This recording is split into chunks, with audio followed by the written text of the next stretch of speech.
the sentence by the gate. I heard it as clear as crystal, sharper than any slap. Why isn't she 6 feet under yet? A laugh followed, not loud, not crude, just clipped. Surgical. Cruelty, whispered rather than shouted, is more dangerous. It floats easier. It lands cleaner. I stood behind the garden gate, breath caught halfway down my throat. My hands were wrapped around a warm Pyrex dish, peach cobbler, golden and proud, still steaming beneath the foil. A brunch contribution from the woman they wished buried. Not metaphorically. Not with subtlety. Buried. Tessa's voice. My son's wife. The woman I once hugged on her wedding day as if she were mine. She said it. And she laughed after it.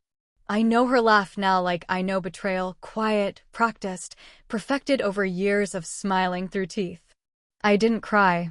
I didn't gasp or stumble or shatter. I simply turned the knob, pushed the gate open, and walked down the paved path like a guest in my own history. The backyard was done up like a catalog spread, rustic tables, string lights sagging from tree to tree, cloth napkins folded like origami swans. The big family and neighbors brunch. A tradition they kept alive after all, just without me. A neighbor waved. I nodded. No one rose from their seat. No one called out, "There she is," like they used to. I walked straight to the buffet table, placed the cobbler between a bowl of Costco strawberries and a tray of croissants probably ordered from the cafe I recommended. Someone had scrawled "contributors" on a chalkboard. My name wasn't there. I sat on a folding chair near the edge of the yard, next to the trash bin. It was the only seat left. The metal creaked beneath me. I didn't flinch. I didn't blink. I watched. Glasses clinked. Laughter rolled. Someone raised a toast. To family, the real kind. More laughter. Tessa stood, camera in hand, her hair curled just so. My son, Jake, beamed at her, pride pouring off him like sweat. The grandkids, all three of them, raced past me to the dessert table, their sticky fingers swiping frosted cookies. Not one looked at me. Not one asked if they could have some cobbler. Tessa's sister Mallory, the new favorite, I suppose, knelt beside one of the kids and said, "Say thank you to Aunt Tessa. She made all this happen." I clenched my hands under the table. The foil on the cobbler had already been peeled back. No one touched it. "Oh, Edith," Tessa said, catching sight of me for the first time, "we didn't know you were coming." That tone. Surprised, but not sorry. Sweet, but sour. Like sugar on poison. The microphone near the grill squealed as someone adjusted the volume. "Who put the pie dish next to the trash?" a man's voice joked. More laughter. I stayed silent. I stayed still. I stayed. Jake didn't look at me. He was busy pouring mimosas, busy making his wife smile, busy playing host in the house I used to clean on Sundays when he was too tired from work. I built that yard. I planted the plum tree in the corner, the one where they hung fairy lights and posed for Instagram photos. That retaining wall? I paid for it. The grill? My late husband's final gift before his heart gave out one rainy November morning. No one remembered. I stayed until the end. When the crowd thinned, I gathered plates. I wiped sticky tables. I handed out napkins. I picked up broken plastic forks and wrapped them in paper towels. I emptied soda cans and retied trash bags. My cobbler dish, now empty, was on the edge of the table, still warm. Someone had eaten it after all. Maybe even enjoyed it. No one asked who made it. No one said thank you. I washed it at their sink without being asked, dried it with one of the guest towels, and carried it under my arm as I walked down the driveway. Jake was by the grill, still drinking from a red cup. He didn't see me go. Or maybe he did and chose not to. I walked out the gate the same way I came in, quiet, invisible, with dignity. Not in anger. Not in grief. But with decision. A decision that bloomed not like rage but like resolve. They would not see me cry. They would not get the satisfaction of my cracking. I walked home alone, the cool evening air biting at my cheeks. Each step peeled something old off of me, something worn and desperate. I had spent years squinting into the light of their approval, chasing it like sun through trees. No more. Do you know what it's like to feel unnecessary in a space you built? I do. I used to think presence was enough. That showing up meant something. That love was cumulative. That they'd tally your sacrifices like points on a scoreboard and one day say, she was good to us. They won't. They don't. They never intended to. I reached my porch and stood there for a moment, listening. Not for voices. Not for cars. But for something quiet inside me, something I had silenced for decades. It spoke now, slowly, without panic. Stop begging for a seat at a table you paid to build. The words echoed, not like a mantra, but like a verdict. I opened the door, set the empty dish in the sink, and exhaled. Not because I was finished grieving. Not because I was numb. But because I was done begging. Tomorrow, I would start again. Not from scratch. From clarity. Sunday morning, I brewed 1 cup of coffee. Not 2. Not a full pot like I used to when I clung to hope like it was a guest who might drop by. Just 1 cup. For me. The silence in the kitchen tasted better than cream. No texts. No dinging group chats. No second mug placed, just in case. I sipped slowly and didn't rush the quiet. I didn't open the mail. I didn't check messages. Instead, I walked to the hallway closet, pulled the metal box from the bottom shelf, and placed it on the table. The lock clicked open like a spine cracking back into place. Inside, the file folder labeled Jake, House. Beige, a little bent at the corners. It smelled faintly of dust and neglect. 3 years untouched, marinating in regret. Inside it, the contract. The deed. The wire transfer confirmation. And my letter, handwritten in blue ink on First Baptist Women's Ministry stationery, gifting my son $25,000 to help him and Tessa get started.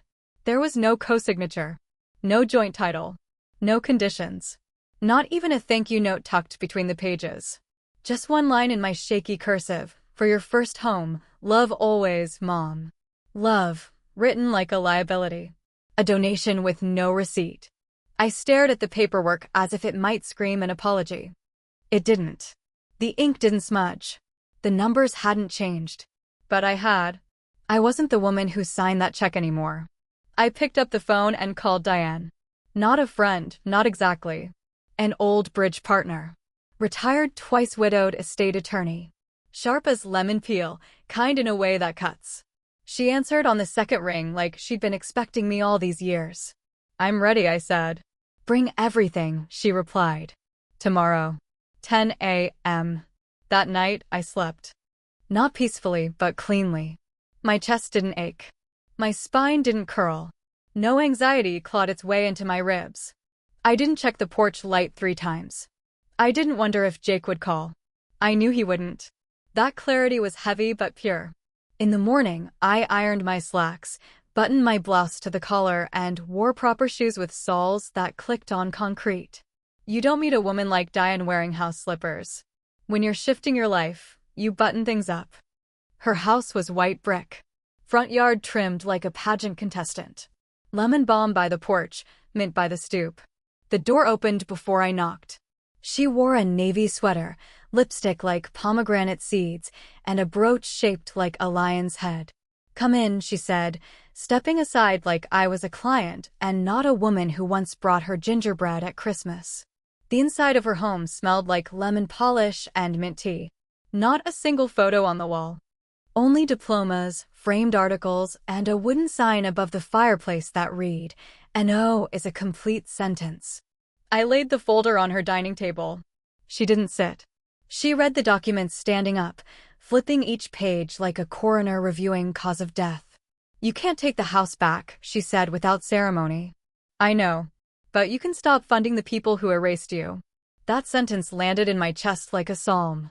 I hadn't known how thirsty I was for plain truth until I heard it spoken aloud. She handed me a checklist, crisp and cruel in its clarity. Update will. Revoke power of attorney, change executor, remove Jake as beneficiary, reroute all financial tools, cancel shared access. Create a new trust. One with purpose. One that honors your years, not their entitlement. This won't be tidy, she warned. It will be final. Good, I said. She poured us tea in white porcelain cups. I didn't add sugar. I left her house with a folder of my own and a spine. Back home, I sat at the kitchen table again, no mail, no distractions. I opened a fresh notebook. On the first page, I wrote Jake in black permanent marker. Then I drew one clean, unflinching line through it. Below it, I wrote, block phone numbers. Call locksmith. Cancel cosign card. Remove name from emergency contacts. Close shared accounts. Bake pie. For me. The pen paused after the last one. Then I underlined it. I pulled out the good crust recipe, real butter, not shortening. The one I hadn't touched in years because I always baked what they liked. Chocolate, lemon, store-bought frozen shells to save time. This one was mine. Blueberry with nutmeg and lemon zest, like my mother used to make. The smell alone felt like rebellion. While the crust chilled, I swept the porch. It wasn't for guests. It was for me. Tessa's sister Mallory walked by with 2 reusable bags from the co-op, sunglasses too big for her face. She didn't wave. I didn't either. I emptied the grandkid drawer.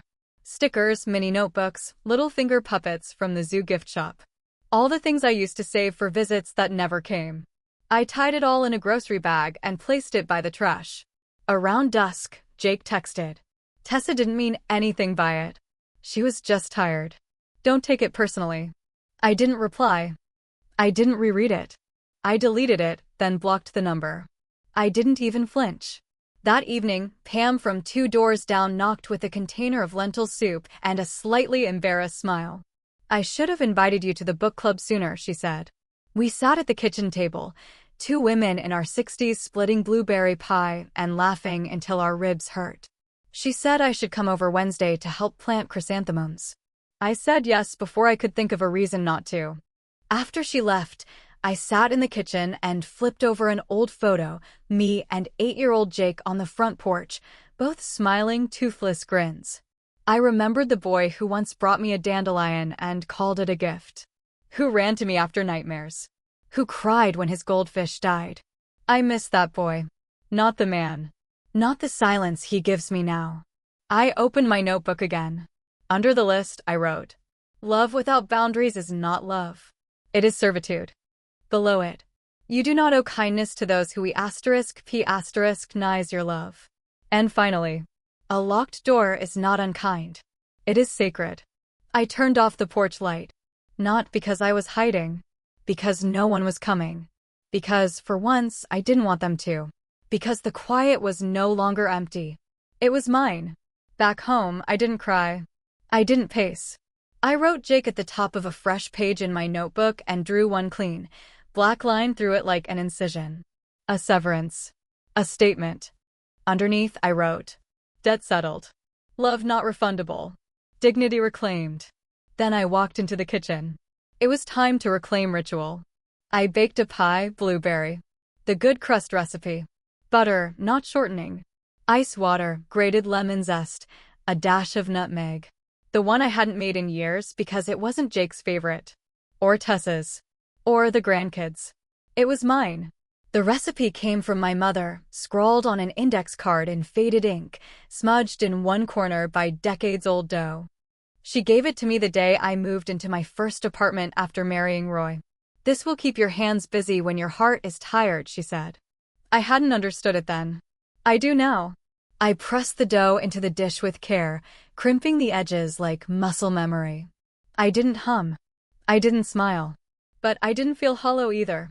The oven warmed the kitchen. The scent rose slow and familiar, berries, cinnamon, defiance. While the pie cooled on the sill, I opened every window in the house. Not for guests. For ghosts. Let in air. Let out what lingered, all the stale apologies I never received, the clinging fog of shame for having needs, the quiet hope that maybe next time they'd remember me. I let it all go with the breeze. It felt like shedding an old skin, one layered with dust and regret. Then I did something I hadn't done in 3 years. I emptied the grandkid drawer. The one in the hallway dresser filled with stickers, tiny notebooks, glitter pens, erasers shaped like dinosaurs and popsicles. Birthday cards that were never mailed because I was told we're doing a family-only thing this year. Toys I bought just in case they dropped by, just in case they forgave me, just in case they remembered who stocked their fridge and mailed them Valentines. I placed everything in a grocery bag. I didn't pause to smell or sort. I didn't reminisce. I tied the bag closed, carried it to the curb, and set it beside the trash. Then I dusted off the empty drawer and filled it with linen napkins. I reclaimed the space. Jake texted around 6 that evening. Tessa didn't mean anything by it. She was just tired. Don't take it personally. I stared at the message. The tone. The audacity. I didn't respond. I didn't even finish reading it. I deleted it and blocked the number. The silence after that was the cleanest sound I'd heard in years. Later that evening, Pam, my neighbor from 2 doors down, knocked on the back door with a container of lentil soup and an awkward smile. I made too much, she said. Thought maybe you'd want some company. I let her in. She stepped into the kitchen like it was a confessional. She glanced at the pie cooling on the sill. Blueberry, she asked. I nodded. She laughed. That smells better than anything that came out of Tessa's oven today. We ate in silence at first. Soup, warm and cumin-heavy, with bread I had in the freezer. Then we talked. About nothing and everything. The way you talk when you haven't been listened to in too long. We laughed real laughter, from the gut, until my ribs hurt and my knees buzzed from joy I didn't know was still in me. Pam told me about her garden, her sister's hip replacement, the stray cat that had been loitering near her shed. After she left, I washed the dishes and turned over a photo on the counter.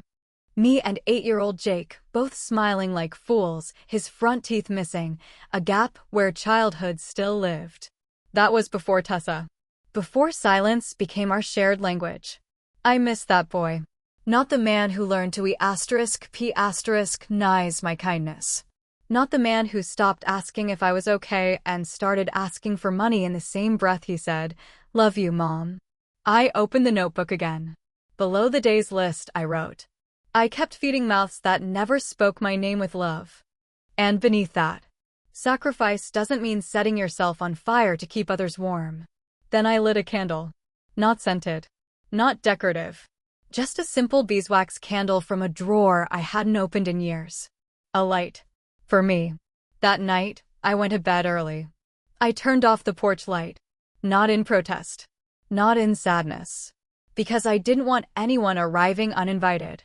Because, for once, the dark didn't feel like abandonment, it felt like rest. The next morning, I walked to the hardware store. I bought new address numbers for my mailbox, brushed nickel. Sleek. Clear. Easy to read. The man behind the counter asked, "Want me to come install these?" "No," I said. "This one's mine to do." I spent the afternoon scrubbing the old paint from the post and screwing in the new digits. It felt ceremonial, like renaming myself without changing the letters. Like announcing to the world, I still live here. I still matter. Tessa's car passed by. She didn't wave. I didn't expect her to. That night, I placed the remaining pie in Tupperware and wrote a note. You don't need to be invited to your own life. I stuck it on the fridge. Then I made a cup of tea. No sugar. No honey. Just bitter, hot truth. And it went down smooth. The next morning, I stood in the mirror and buttoned my blouse all the way to the collar.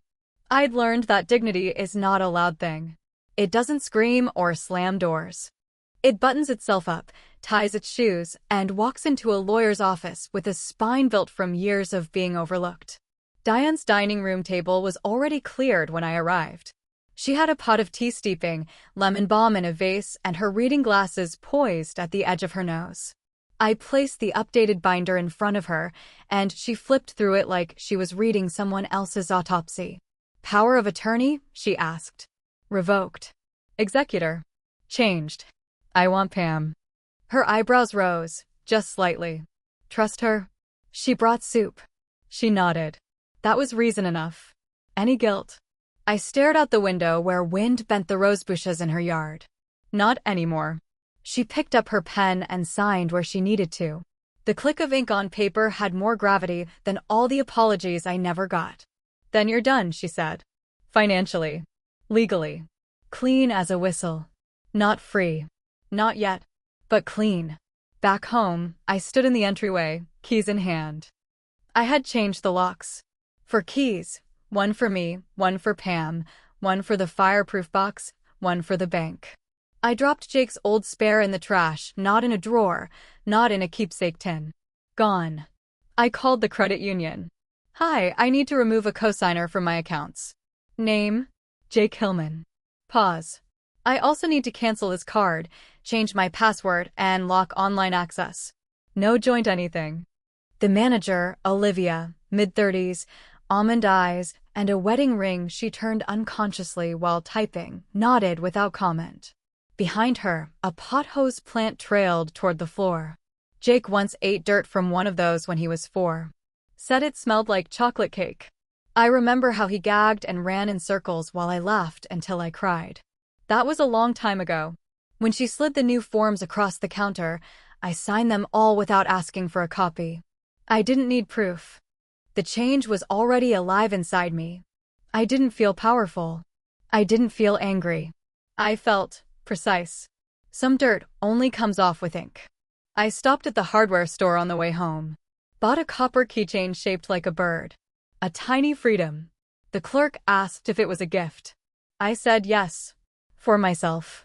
At home, I set the new keys in a dish by the door, swept the porch, and threw away the last of the cobbler.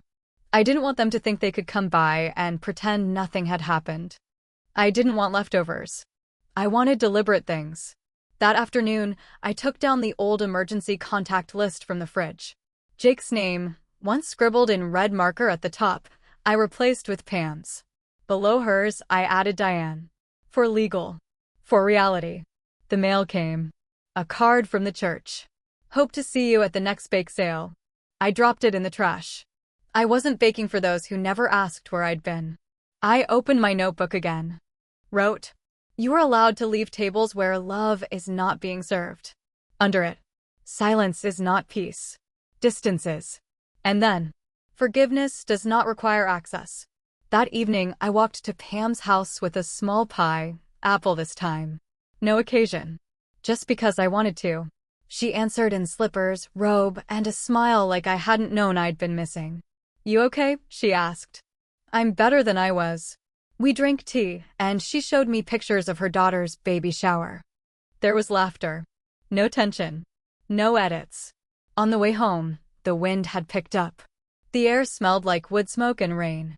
I stopped by the curb and stared at the old house from across the street. Lights on. Tessa's laugh floated out a half-open window. Jake's voice, lower, said something I couldn't make out. Mallory was there. I could see her silhouette. I didn't flinch.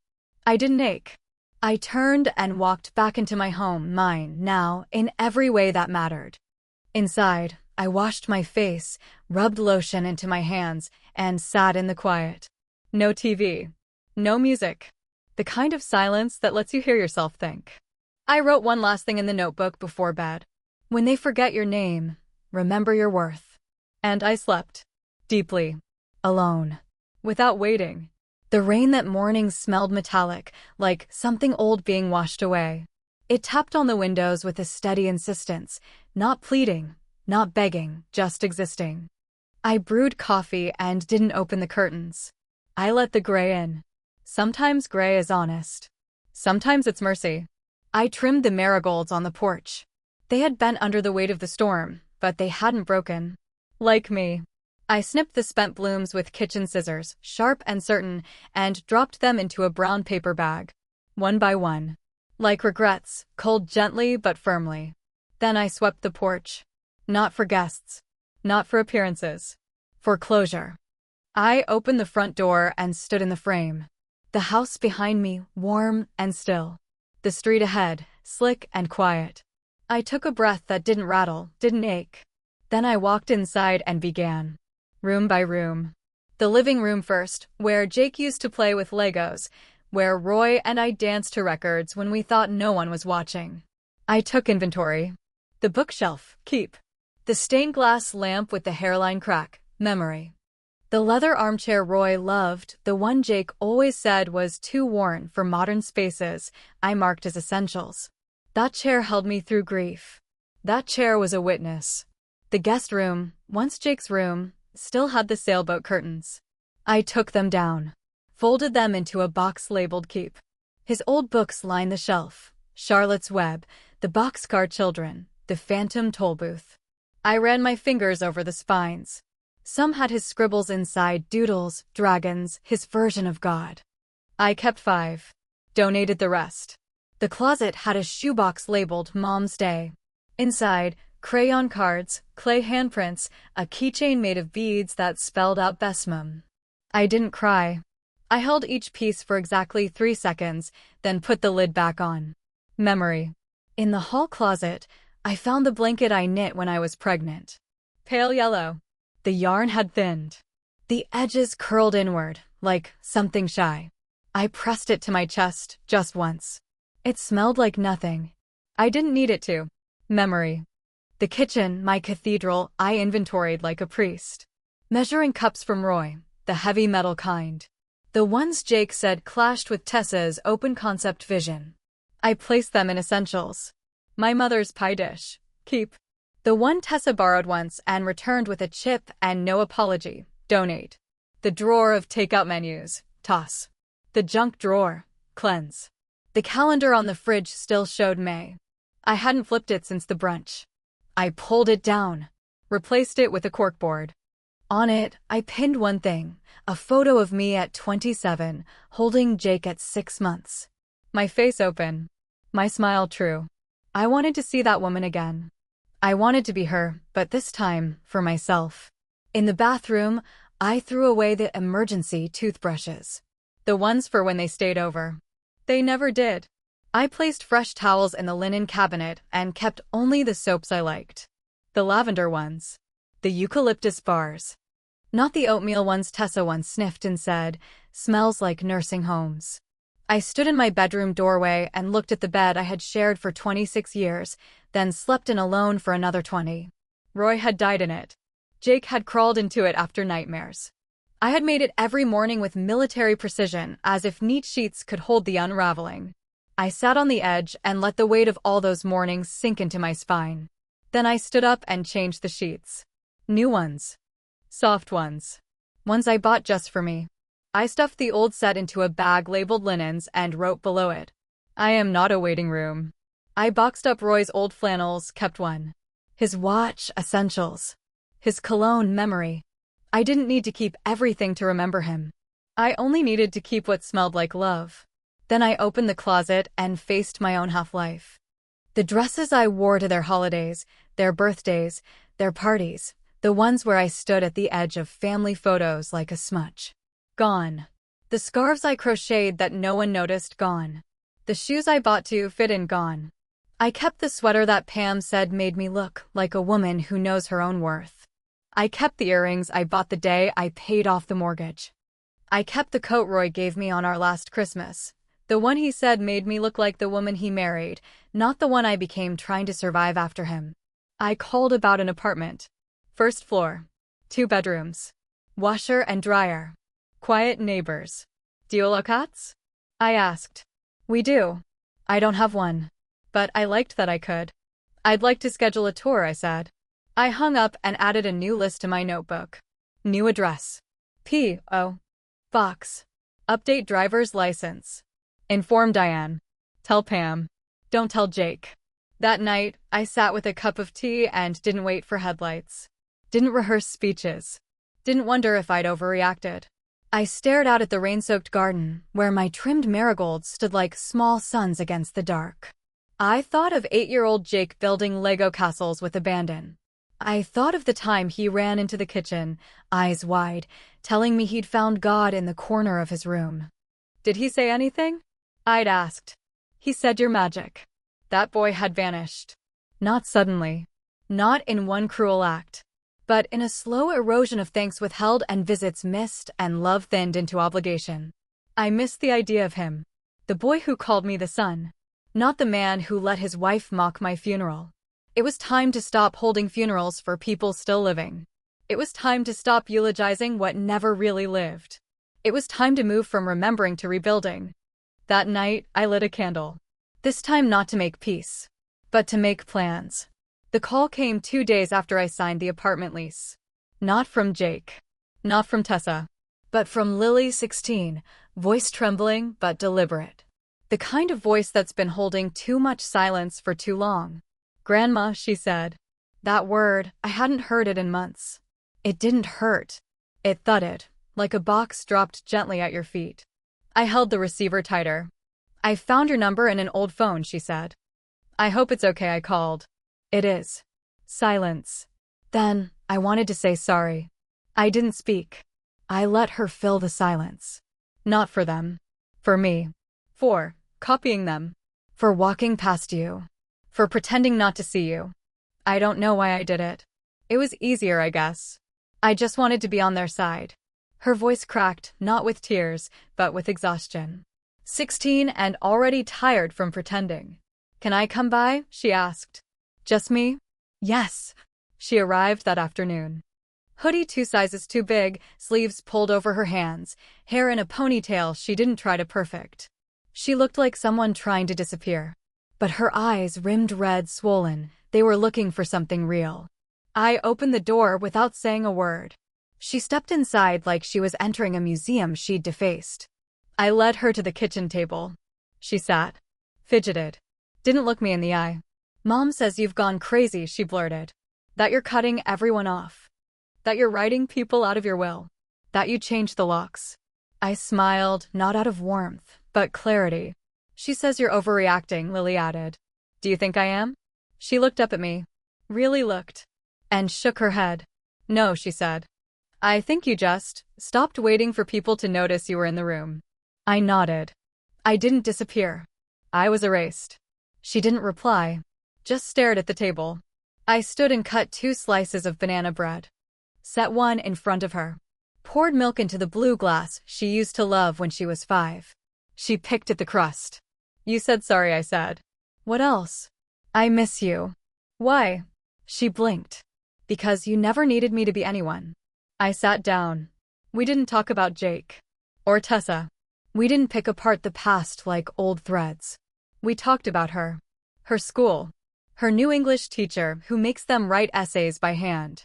A girl in class who pretends to be kind but steals answers. The book she's secretly reading under her desk. A fantasy novel with maps and orphans. I wanted a cat, she said. Mom said they smell. Cats are honest, I said. They don't pretend to love people who feed them. She laughed, not loud, not long. But it was real. I wanted to write you letters, she confessed. I just didn't know what to say. I would have read them. She looked down. I know. We sat in that soft pause. The kind that only exists between 2 people who know silence isn't rejection, just breath. Before she left, I wrapped another slice of bread in foil. Pressed it into her hand. Come only for truth, I said. Not for pie. She nodded. At the door, she turned back. Are you really leaving? Yes. Do you know where you'll go? Somewhere I'm wanted. Even if only by myself. She blinked fast, then stepped outside. I closed the door gently. Not locked. Not wide open. Just closed. That night, I opened my notebook and wrote. Some doors don't need to slam. They just lock quietly from the inside, with a window left open for those who knock gently. I folded her napkin, washed her cup, and lit a candle. Lavender this time. 2 days later, Jake showed up. No text. No warning. Just a car in the driveway and the sound of his knock, not frantic, not angry. Curious. Like he was seeing if the dog still barked. I didn't answer. He knocked again. I watched from the hallway. I saw the outline of him through the glass. Taller than I remembered. But not bigger. He left a note wedged in the door. Mom. Please. Let's talk. I threw it away. The next morning, Diane called. We're ready to file, she said. Everything is signed, sealed, protected. The house will be sold after your passing. The proceeds will go to Green Lane Women's Shelter. The same one I'd lived in before Jake was born. The one I never told him about. The one that gave me a warm cot, a warm meal, and the strength to leave a man who used his fists when his words failed. Perfect, I said. That evening, Tessa came. In heels that clicked like accusations. In perfume that stung like strategy. She stood on the porch, arms folded. You can't just erase people, she said. Funny, I replied. That's what you did to me. Her mouth tightened. This isn't what family does, she said. You're right, I said. This is what strangers do. She pulled a letter from her purse, waved it like a flag. You're not thinking clearly, she said. You're 70. You forget things. You let people in who don't deserve it. You give things away. I used to, I said. Jake's worried about you. I smiled. Jake's worried about the bank account with his name no longer on it. She flinched. You know, I added, the only person who called me without needing money was your daughter. She's confused. No. She's clearing up. Tessa's voice sharpened. Do you think cutting us out makes you strong? No. I was strong when I stayed. This makes me free. She stepped back. You'll die alone. I'd rather die alone in truth than live surrounded by performance. She left. Not in tears, but in silence. That night, Lily texted. You okay? I replied. Yes. You? I wrote you something. A short story. I want to read it to you. I'd like that. I didn't ask when. I didn't press. The window was open. That was enough. Diane called on Tuesday. It's done, she said. Living trust is filed. You are sole trustee and beneficiary. No one touches a cent without your death certificate. Thank you, I said. You understand what this means, right? I do. You've locked the doors. And opened new ones. Good, she said. Because the next knock might not be so gentle. She wasn't wrong. Jake came by 2 days later. Alone. No Tessa. No kids. Just him and that hesitant knock, the same rhythm he used when he was 10 and broke the window with a baseball. I opened the door but didn't move aside. He looked thinner. Not hungry. Just scraped down. Hi, Mom, he said. I nodded. I wanted to talk. Talk. He stared down at his hands, thumbs circling each other like they were trying to squeeze out the right words. I know I've been distant. I didn't reply. And Tessa, he paused. She says things she doesn't mean. She said I should be dead. He flinched. You weren't supposed to hear that. But I did. Silence. I just want to fix it, he said. One bad day shouldn't erase everything. I looked at him. Really looked. The slope of his shoulders. The way his eyes darted when pressed. He wasn't apologizing. He was negotiating. This isn't about one bad day, I said. Then what is it? It's about years of being tolerated. Years of being invisible unless you needed something. That's not fair. Neither was the brunch. His face hardened. So that's it? You're cutting us off. I'm cutting off the story where I fund my own erasure. I didn't ask you for any of it, he snapped. I smiled. And yet you took it. Every time. He shook his head. You're not yourself. I finally am. He walked away without goodbye. I closed the door. Not softly. That evening, Tessa came. Not with flowers. Not with regret. But with fury. She stepped onto the porch like a prosecutor. You've lost your mind, she said. You can't just write people out of your life. I did. You need us. You're 70. Alone. You'll get sick. You'll fall. Who will come? I've arranged care. I have neighbors. I have a lawyer. I have a will. You're crazy. No. I was compliant. Now I'm clear. Her eyes glinted. You think Lily's going to save you? She's 16. She's a child. She sees me. She's confused. She's kind. Tessa pulled an envelope from her purse and shoved it into my hand. From our lawyer. Just in case you try anything else reckless. I didn't open it. I didn't have to. The weight of it told me everything. You'll regret this, she hissed. No, I said. I regret waiting this long. She left in a rush of perfume and heels that stabbed the porch like punctuation marks. I sat at the kitchen table and stared at the envelope. Then I fed it to the fireplace. Later that night, Lily texted, You okay? Yes. Some storms you carry. Others, you set down. She sent a heart. I went to bed early. The next morning, I drove to the shelter. Green Lane.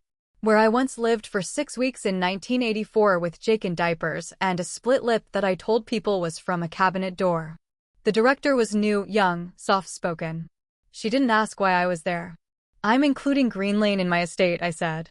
The house will be sold. Proceeds to you. Her eyes widened. That's incredibly generous. No, I said. It's overdue. I left with a copy of their mission statement and a flyer about donations. In the car, I wept. Quietly. Not out of sadness, but because I'd found a place where my past pain could make someone else's future bearable. Back home, the silence was different. Not hollow. Not expectant. Just clean. I baked bread. Sourdough. No one's favorite but mine. Pam came by with a magazine and a jar of marmalade. Still holding the line, she asked. Every day. We ate in silence, flipping pages. No need to explain. The next morning, I got a call from a number I didn't recognize. I let it go to voicemail. Later, I listened. A man's voice. Mrs. Hillman, this is Mark Ellis. I represent your son and daughter-in-law. We'd like to discuss your recent changes. Please call us back. I didn't. 2 days later, he showed up. Mark Ellis was well-dressed, mid-40s, all confidence and cologne. I understand you've made some drastic changes, he said. I've made necessary ones. He smiled like a shark. Your family's concerned. They're not my family. They're my beneficiaries. Or were. He didn't flinch. They feel excluded. Hurt. So did I. He pulled out a folder. We're prepared to challenge the trust. On grounds of mental decline. I didn't blink. You'll need proof. You've cut ties. Changed documents. Given to strangers. To survivors, I corrected. He tilted his head. Do you have anyone willing to testify to your competency? Dozens. Then I suppose we'll see. He left the folder on the table. I placed it next to the fireplace and didn't touch it for an hour. Then I burned it. Slowly. Page by page. Watching the words curl into ash. That night, Lily came by. I heard Dad's trying to say you're not well. He's right. I'm not well with them. She hugged me. Her first move, not mine. We sat on the floor and she read me her story. It was about a woman who lived in a lighthouse, alone but never lonely. Who lit the beacon not for ships, but for herself. When she finished, I asked, does she leave? No, Lily said. She stays. Because the world finally learned to come to her. I nodded. Later, I wrote in my notebook. You do not owe access to those who confuse entitlement with love. And under it, let them call it madness. Let the light keep burning. Diane called just after 9. It's all official, she said. Trust filed. Letters sent. Legal protections in place. No one touches anything unless you invite them. I thanked her. She didn't say you're welcome, she said. It's about damn time. Then she asked if I wanted company. I said no. Not because I didn't appreciate her, but because something inside me had finally stopped aching for the presence of others to confirm I was real. I dressed that day with care. Not for anyone else, just for the mirror. Slacks, blouse, a scarf and copper tones I bought at the thrift store. My hair still held its shape from the day before. I wore earrings shaped like crescent moons. At the bank, the young clerk processed my papers like she was handling relics. She smiled too much, called me ma'am like I was already a ghost. But she did her job. And when she handed me the updated documents, new accounts, new designations, new security codes, I signed everything without hesitation. She said, do you want to set up online access?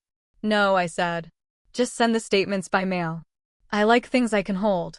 She blinked. Smiled again. Of course. At the post office, I stood in line behind a man mailing birthday invitations. His daughter had drawn all over the envelopes, purple hearts, squiggly suns, one lopsided dog. Turning 7, he said to the clerk. Time flies. I didn't speak. I stared at the back of his collar and remembered when Jake turned 7. How I stayed up until midnight making a dinosaur cake. How he licked the frosting bowl and told me I made magic. I remembered the way he hugged me without fear of who was watching. Then I remembered the brunch. Next, the clerk called. I stepped forward. I'd like to rent a P.O. box, I said. No forwarding. Just new. She handed me a form. Small or medium? Small, I said. The people who matter already know where to find me. I paid in cash. The receipt she handed me felt heavier than the envelope in my purse with Jake's birth certificate, the one I once carried everywhere like a talisman. That afternoon, Lily showed up with cookies and a drawing. I made you something, she said. I know you don't want gifts, but this one isn't negotiable. She unrolled the paper. It was me older, yes, lines around the eyes, but strong. I was sitting at a chessboard with only two pieces, a queen and a pawn. No opponent. Just me. She's winning, Lily said. Even though the board's empty.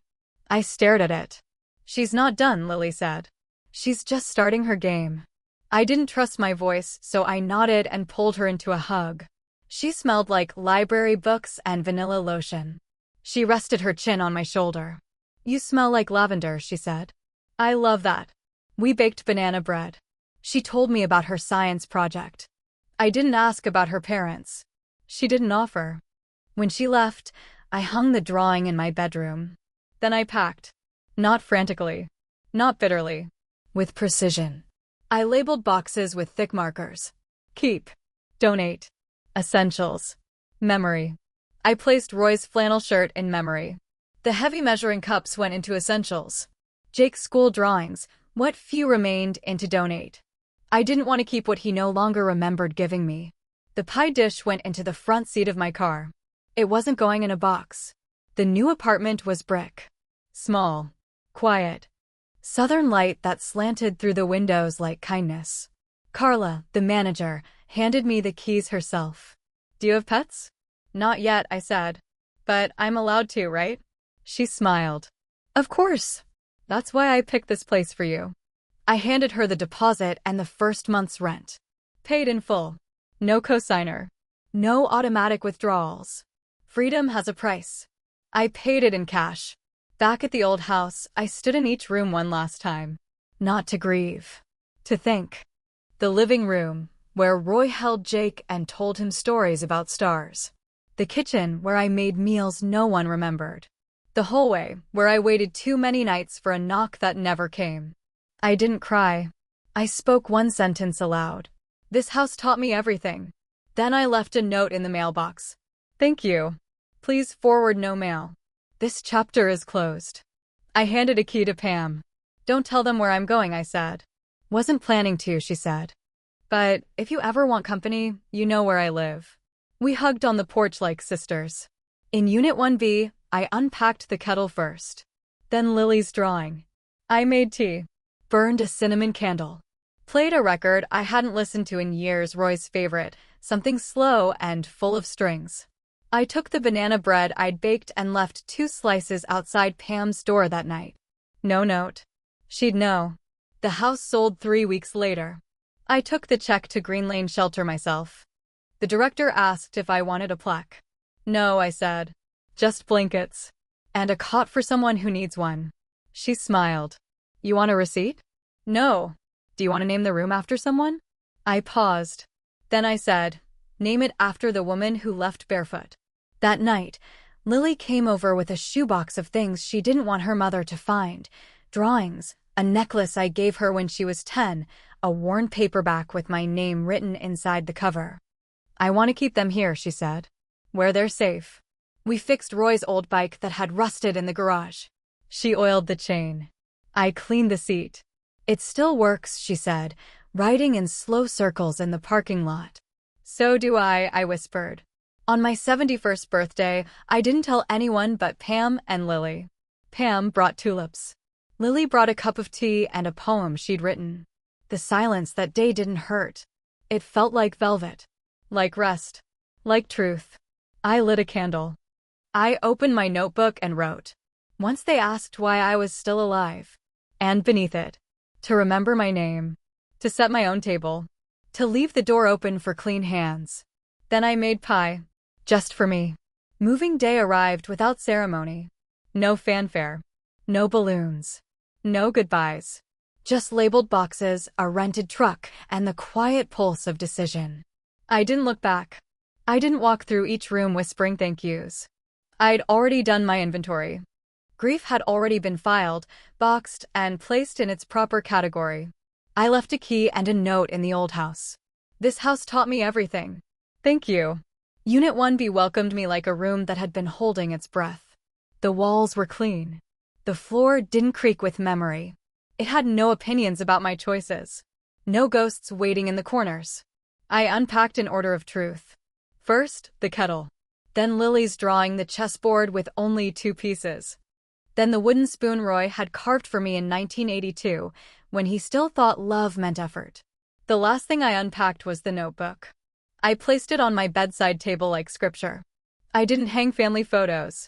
I didn't line up the framed moments that now felt like props from a play I was written out of. I hung one painting, a landscape with no people.